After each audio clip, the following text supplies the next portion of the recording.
I think Ole Miss should easily beat Georgia State. We talked to Locked On Sunbelt to find out exactly how crazy I am.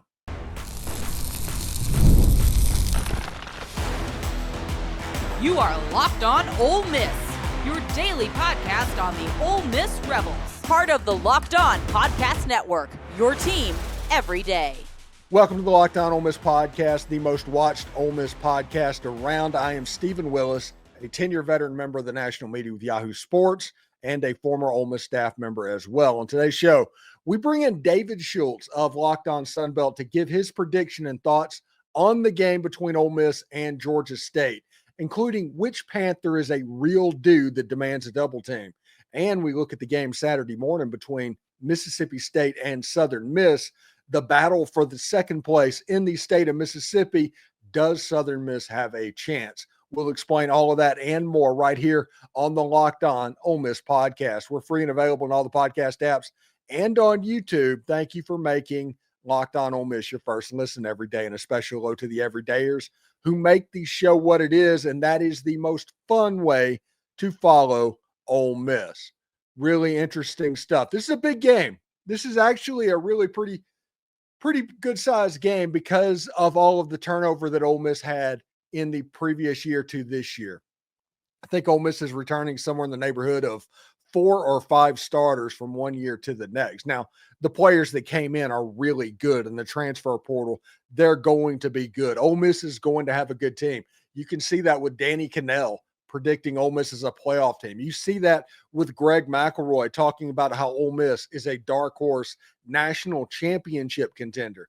There are some good, talented players on this roster, and they should easily defeat Georgia State.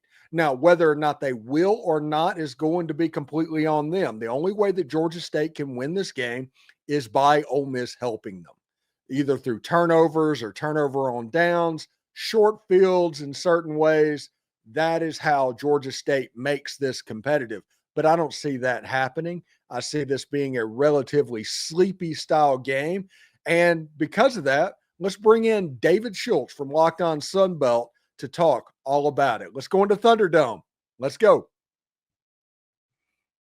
So apparently all of the running backs from Ole Miss are playing at Georgia State right now. I'm joined by David Schultz, and it's a funny situation because Enrique Davis, there was a fabricated quote about him that is making the rounds.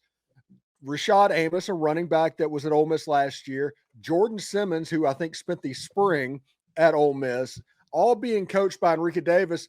David, it's interesting that they're doing the fabrication game with Ole Miss being a 35-point favorite over Georgia State.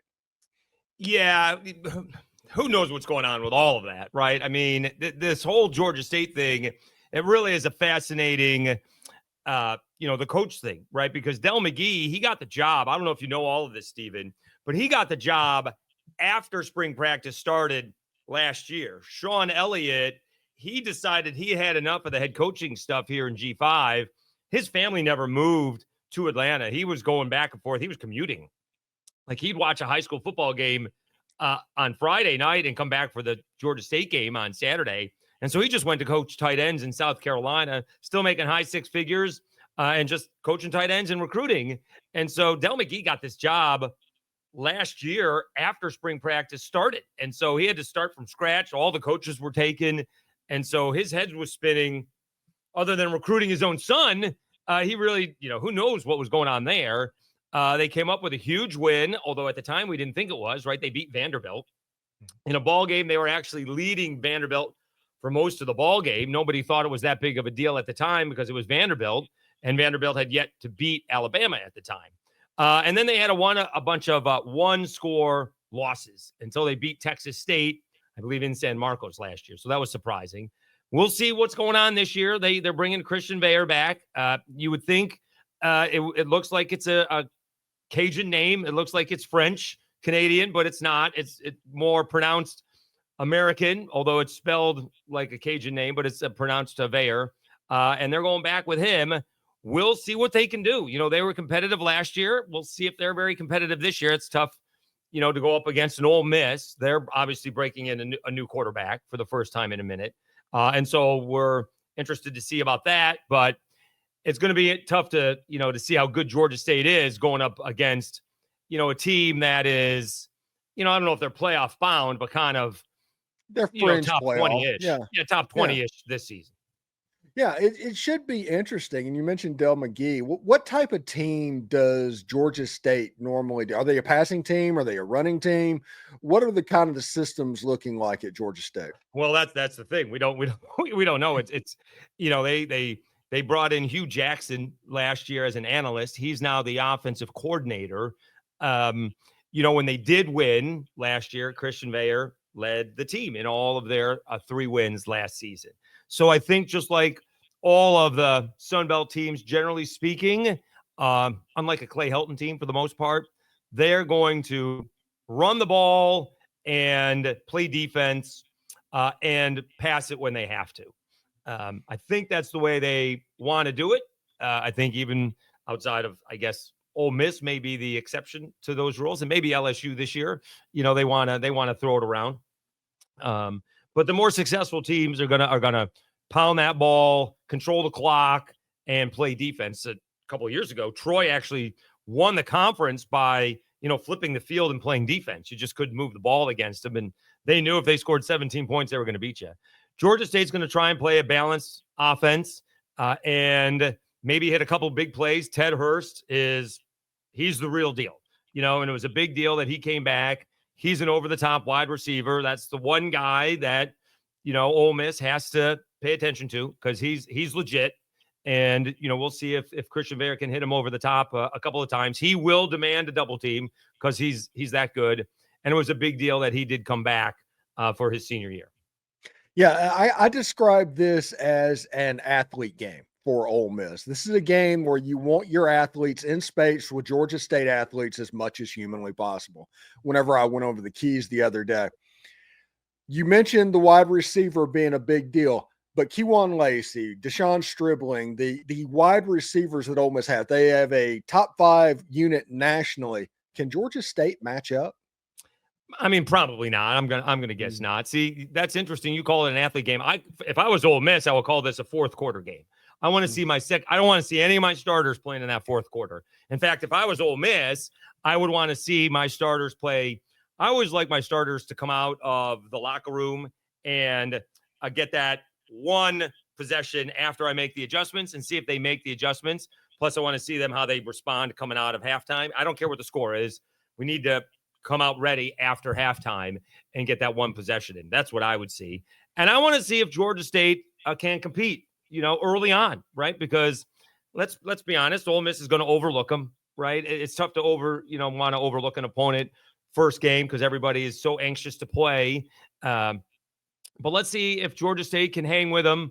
And like you said, Ole Miss is going to out-athlete them, eventually. But can Georgia State stay with them, or is this 21-0, 8 minutes into the ballgame?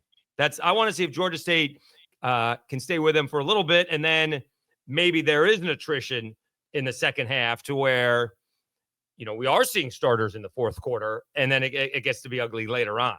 I presume this game's not going to be close, but I do think that Georgia State could be improved in the Sunbelt and kind of be close to that bowl eligibility. This, especially with Lane Kiffin, people conflate those good recruiting classes with play on the field, but that takes a couple of years. Dell McGee had the number 1 recruiting class in the Sunbelt for 2025. Well, those are all 18-year-old kids. And so they're playing. I mean, we got 7-year college players going. You got 25-year-old men playing college football this year. So that's not really fair. So it's going to take a couple of years for these guys to mature. But Georgia State's heading in the right direction. Them and ODU are kind of the sleeping giants. If they ever get it going in the right direction, you only need a couple of players to stay home in the Atlanta area, not to go to the Clemsons or the South Carolinas or the Georgias. And you can turn things around very quickly. Georgia State's usually used to be a bowl team on a regular basis. They haven't really contended for the Sun Belt. But I like the direction they're going in. I would look for them to compete for a Sun Belt division title in 26, but kind of tough to do that in year 2. But I look for them to be a little bit better. So when we come back, we will talk to David about the players to watch for Georgia State. I will give a couple of players that I'll be watching in this game, and we'll discuss what is the way that Georgia State wins the game, what is the way that Ole Miss wins the game, coming up a little bit later. So stick around for that. Hey, Locked On Ole Miss fans, are you still paying full price for gas? Stop leaving money behind. Get real cash back every time you fill up with the free Upside app. Simply download the free Upside app on the App Store or Google Play right now and start earning cash at the pump today. My limited time promo, football, really easy to remember, gets you an extra 25 cents back per gallon on your first fill up. You could make up to $300 per year just by buying gas you already need it. At first, I thought it was too good to be true, but it is totally legit. Real people are getting paid just to make their daily commutes, and that is something you can do too. Plus, you can cash out at any time at your bank account, PayPal, or an e-gift card for Amazon or other brands. Don't let this offer drive on by. Download the free Upside app today. Now, by using my limited time promo, football, for limited time, 25 cents off per gallon bonus. That's promo code football. Offers may vary by user and location. Go to upside.com for terms and conditions. When opening whistle blows on a new repair, get your crew moving forward with Supply House. Order today and see parts on your doorstep tomorrow. Over 280,000 brands of plumbing, HVAC, and electrical items from the most trusted sources and brands out there. Their real-time inventory is honest lead times keep you from punting projects, while their industry-leading customer service always has your blind side covered. Need parts fast for a project? Supply House has next-day delivery. Talk about a game changer. The part finder tools also and 3D schematics can save you hours on the job where every detail matters. Their Trademaster perks like priority shipping and dedicated support make the whole process even smoother. So join the free Trademaster program today and score some serious perks like priority shipping, lower prices, and dedicated support line. Visit supplyhouse.com to sign up for free and use the promo code SHCollege5. That's all one word, SHCollege5 for 5% off your first order. That's Supply House, real people, real service. We have an important request. Locked On wants to hear from you. We've put together a survey to learn more about our listeners and make sure our favorite podcasts are even better. This is your chance to tell us exactly what you like and what you don't and answer questions about our advertising. Go to lockedonpodcast.com/survey to get started. Everyone who completes a survey will be entered for a chance to win one of 10 $100 Amazon gift cards. Again, that's lockedonpodcast.com/survey. You can also find the link down below in the show notes. Thanks for helping us out. Also, do us a favor, like, subscribe, and comment on the video. Subscribe to the podcast or whatever audio podcatcher you're checking out and give it a 5-star review. It costs absolutely nothing but keeps everybody free. And if you want even more than that, you can join our Insiders program at the subtext link down below. No trolls, 14-day free trial, and the easiest way ever to cancel. So give that a try. Don't forget to check out a second listen on the network. Nearly every team, college or pro, are ready for you. And a special hello to the everydayers who make the show what it is, and that is the most fun way to follow college football. All right, we are back in Thunderdome. David Schultz from Locked On Sunbelt in the house talking Georgia State Panthers with me, talking about the Ole Miss Rebels. And listen, in this game, everybody's going to be watching Austin Simmons because that's going to be a big deal. Everybody, the hype around this guy, this is the most hyped quarterback that has played at Ole Miss coming into a debut since Eli Manning. It is absolutely off the charts right now about this guy. So everybody will be watching him. But I think sneakily, and I mentioned this on the squad show, the SEC squad show the other night, I think Kewan Lacey, the running back, He provides something that they have not had in a couple of years at the running back position, that being a home run hitter.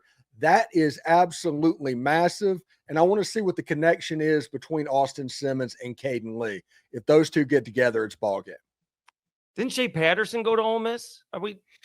He did, but his debut was not as anticipated as this. Really? Because that's when I first got to Louisiana, and this guy was as highly as recruited as anybody. Yeah.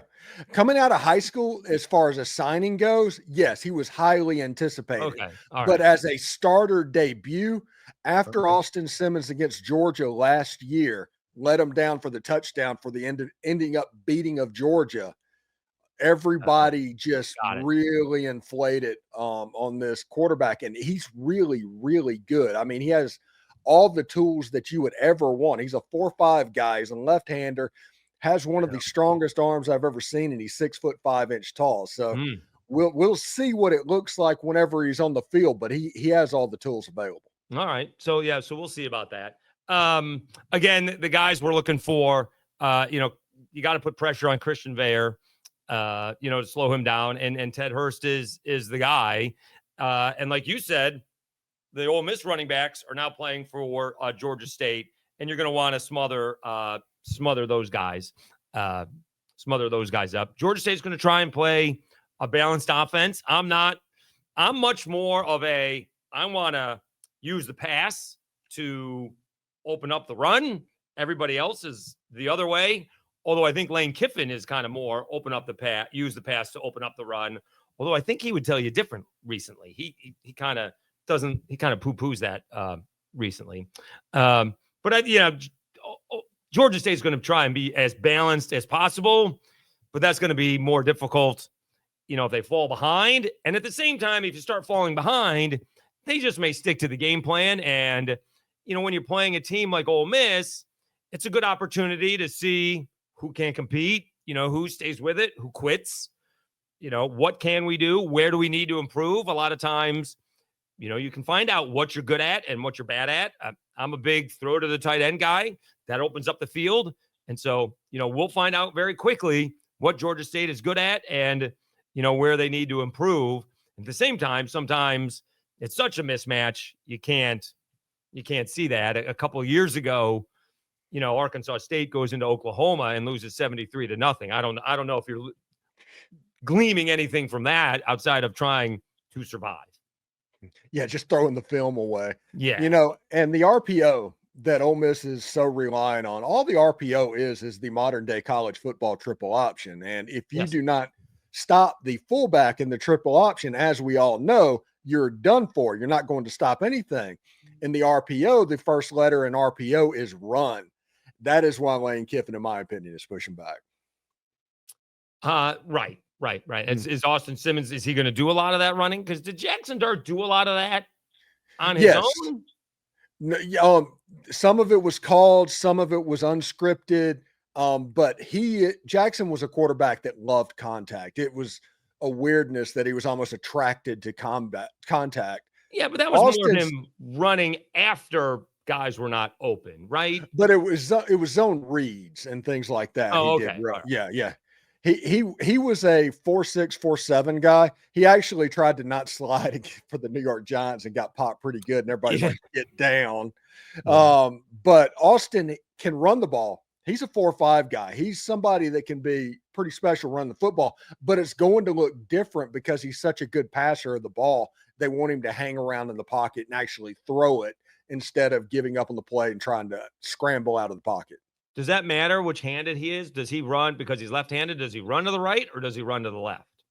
I don't know. Michael Katz from the Northeast Mississippi Daily Journal had a story just Wednesday talking about right-handed versus left-handed quarterbacks and how the science and the physics have to change a little bit. It does. And you probably need him to scramble left. I know they're going to set up the guy that was set up for Jackson Dart's blind side at left tackle is now playing right tackle.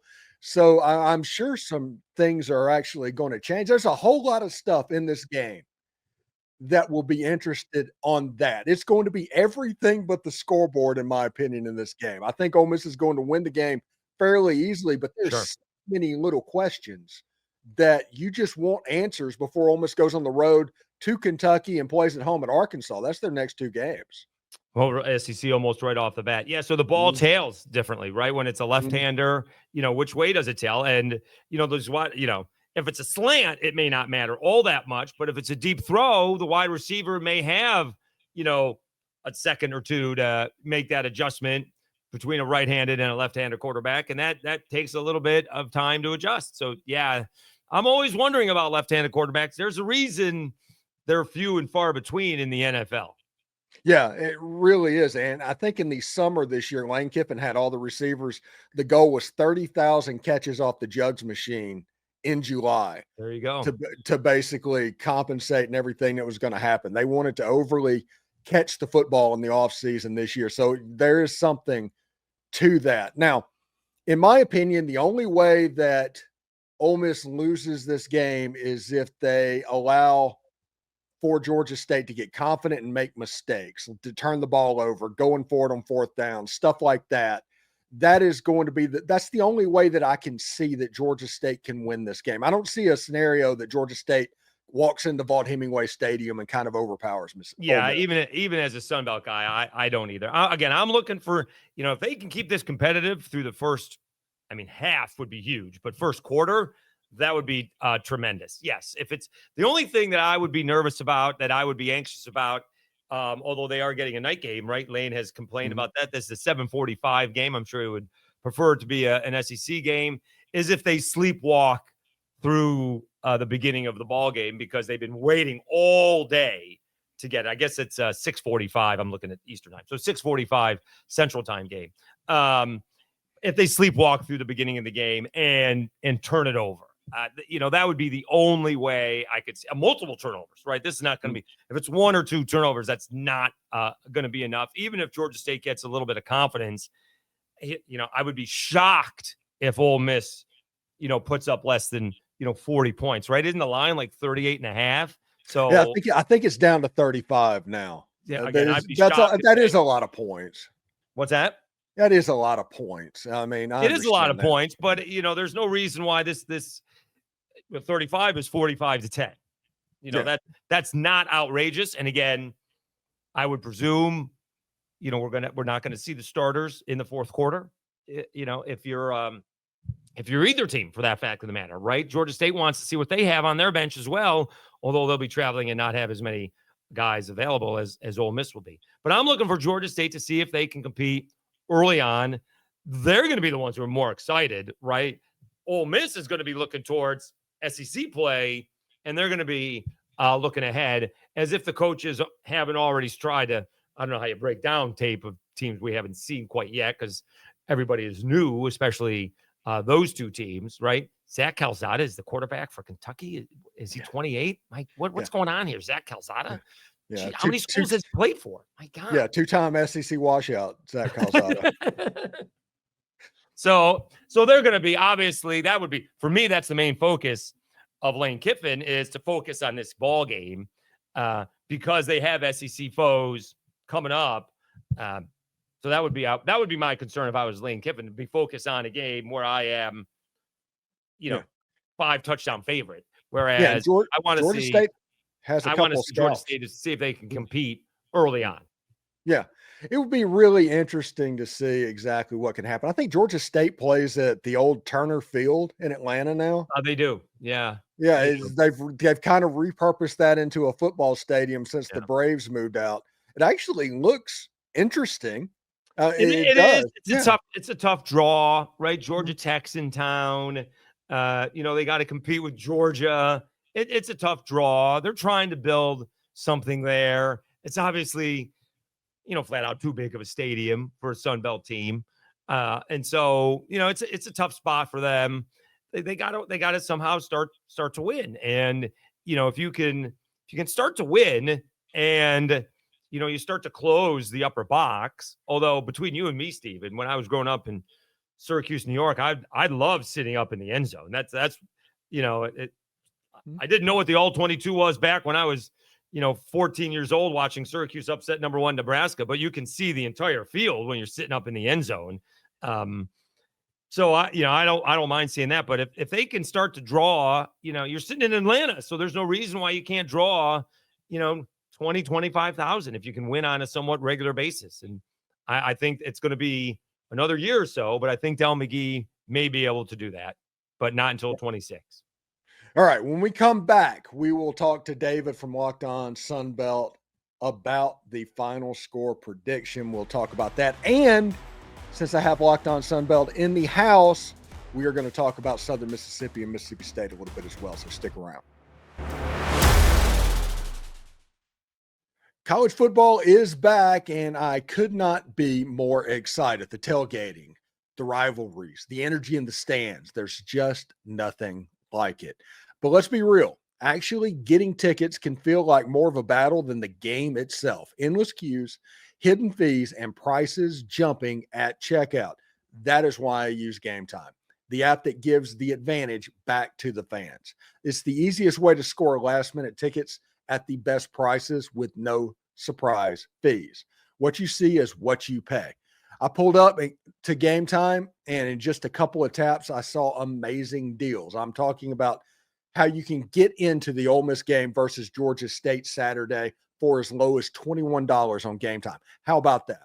So take the guesswork out of buying college football tickets with Game Time.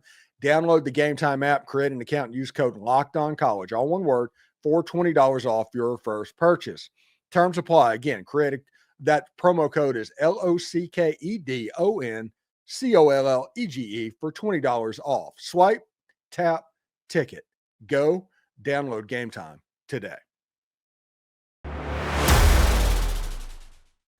All right, welcome back to the crossover edition of Locked On Ole Miss and Locked On Sunbelt. We're talking about Ole Miss and Georgia State. We're going to get to Southern Miss and Mississippi State a little bit later on. But listen, this is a game that I think Ole Miss is going to win fairly easily. I think the starters are going to play longer than you expect them to because SEC play is next week.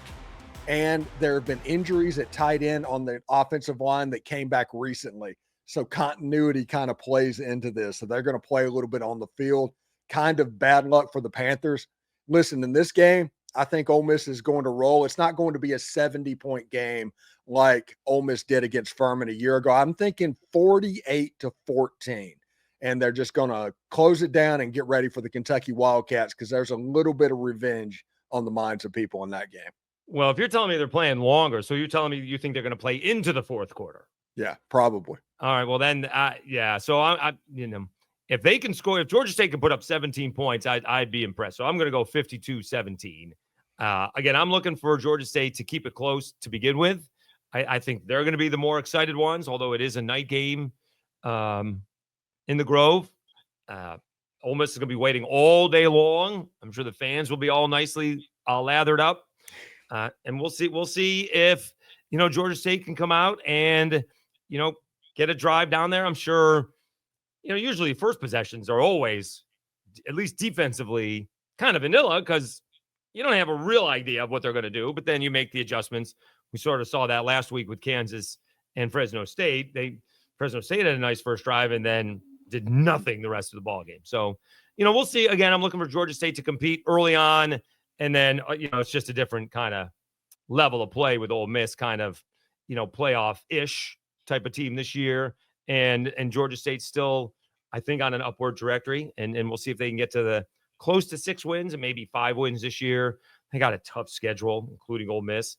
But I look for them to be, more competitive and contend in the Sunbelt in 2026. All right, so let's change over to the Mississippi State Southern Miss game. Having the Locked On Sunbelt guy in the studio, I have questions because this game is weird because you have the Sunbelt Offensive Player of the Year preseason who was at Marshall, like 30 players from the conference champion transferred from Marshall to Southern Mississippi. Right.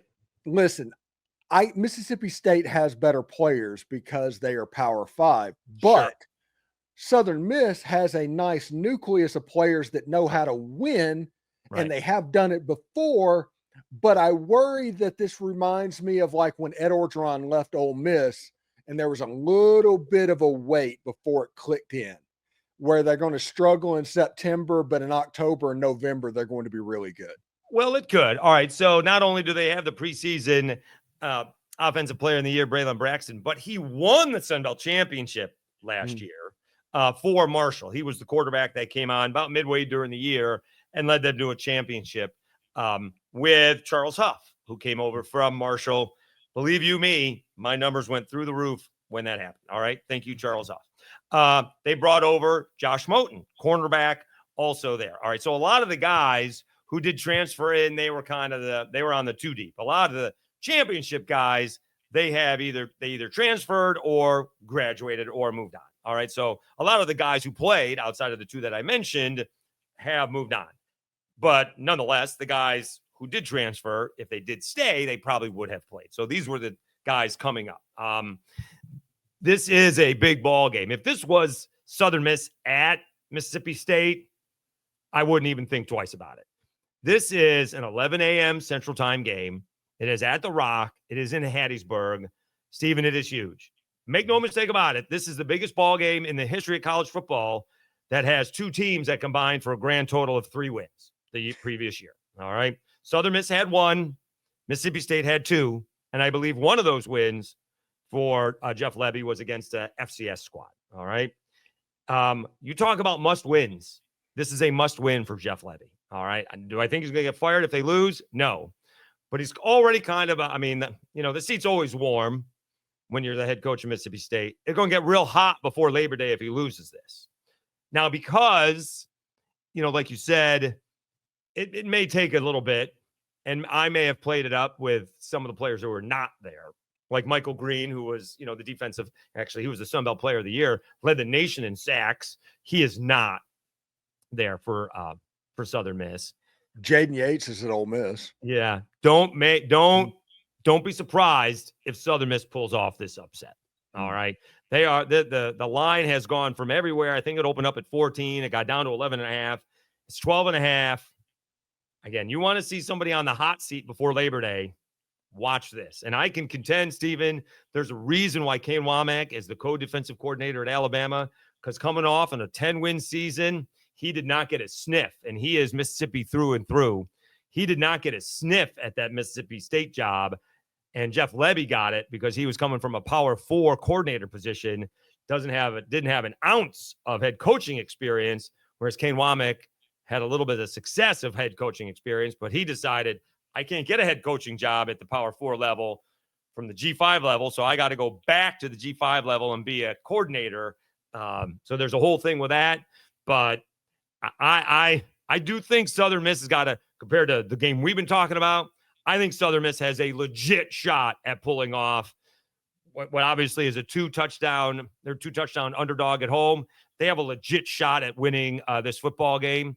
I know Mississippi State's quarterback actually played pretty well last year, got hurt. I know that. His statistically was pretty good, but, Jeff Lebby's in year 2, so you presume they'll be better.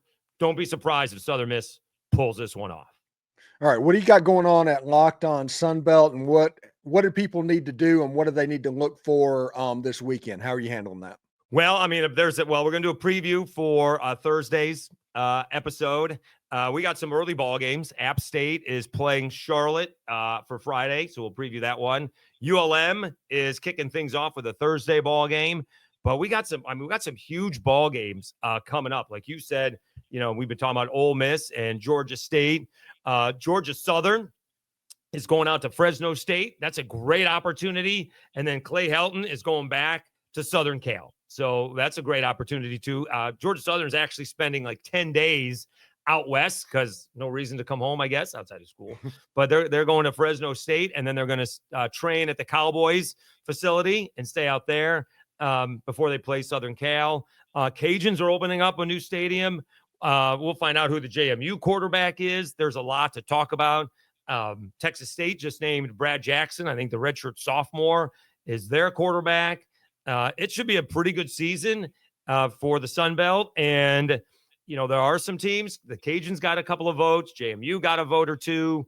Could the Sunbelt, make the playoff? That's the big deal. JMU's coming to me in a couple of weeks. They're going to play Louisville. Cajuns got Missouri. These are good teams. They are not necessarily the top of the heap in their respective conferences. Could they go on the road and get some wins and all of a sudden, be ranked? And you know how the rankings work, Steven. These other conferences, they all beat up each other up, and all of a sudden a Sunbelt team starts reeling off a handful of wins.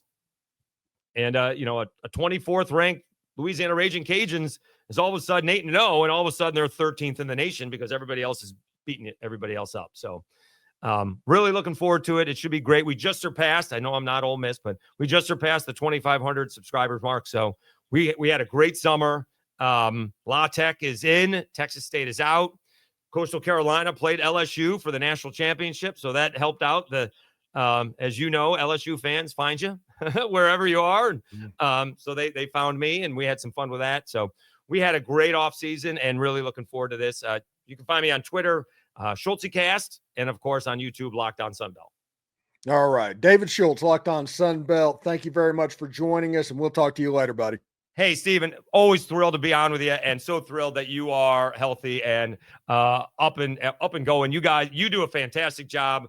I just look to, do what you do and follow in your coattails, and really thrilled how healthy you are, and you are an inspiration to all of us. So whenever I'm down and wondering what's going on, and if things are going okay, I think about you and what you've been through, and you always keep a positive attitude and taking us for a walk and everything like that. So I appreciate what you do, and congratulations to you and your health.